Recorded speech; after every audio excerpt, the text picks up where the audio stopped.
This house kind of came together when several of us parents who have kids who were growing up, and some of them are adults, were ready to leave our houses. So Michael was graduating from college, Will had just graduated from college, and Kelvin had been living with his father and was anxiously waiting for the opportunity to move out into their own. So we worked together and talked together for years about what if. When the guys were ready to really move out on their own, would they want to live together? Could they live together? And how would we put this together? That's because no prior model existed to help these families with this challenge of three men with disabilities buying a home together.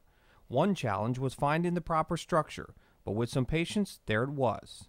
So late one night, this house that we ended up getting, the guys bought, was on the market. It had solid potential, but it would need to be rehabbed to make it work for three men using wheelchairs. The whole back of the house would have to be gutted, small confining rooms enlarged, and workable bathrooms installed.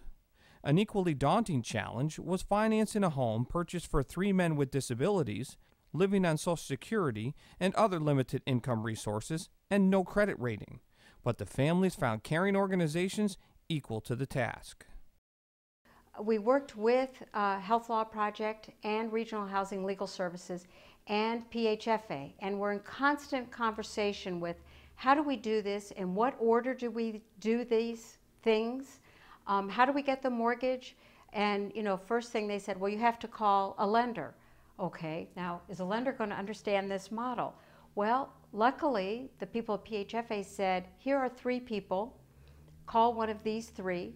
And it didn't take that long. I mean, given that this was a new concept and they hadn't done something like a limited equity partnership before with three guys who had no credit, it didn't take that long. It was a couple of months. With the finances secured and the closing paperwork completed, work on the home could begin. Well, we made a lot of changes in half of the house, and we didn't have to make many changes at all in the other half of the house. So the living room and dining room were already very open spaces. But the other half of the house was like a little rabbit warren of 2 bedrooms, 2 small bathrooms, and an office. So we gutted that area and made 3 bedrooms of pretty similar sizes, plus a bank of 2 bathroom areas, 2 toilet sinks areas, and a roll-in shower.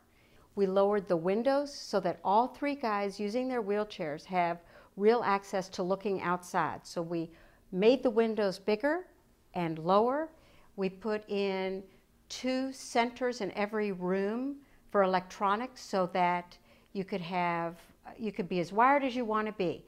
It had a 1-step entrance. So what we did was ramp it softly so that everybody could roll in. We widened the doorway. We moved the doorway over.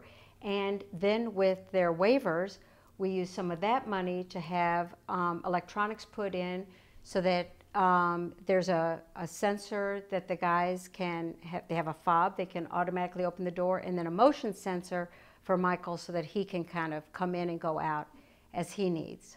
Yes, the house has been transformed, but in the process, so have the lives of 3 men who live together.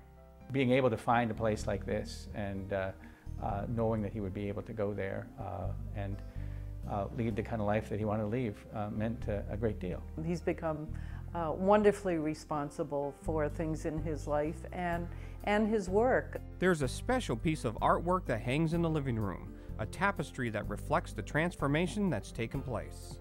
A friend of mine, who I've known through going through the school system with Michael, when she knew that Michael, Kelvin, and Will were going to move into this house together, quilted that. It's 3 strong trees under one roof with their leaves and branches going out in different directions, but under one house, one roof, living together and being connected. We can now age without worrying about where Michael, Kelvin, and Will are going to live, who's going to help take care of them.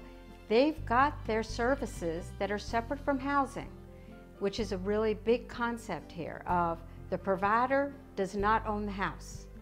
Michael, Kelvin, and Will own the house. They are the only ones on the deed. This is their house.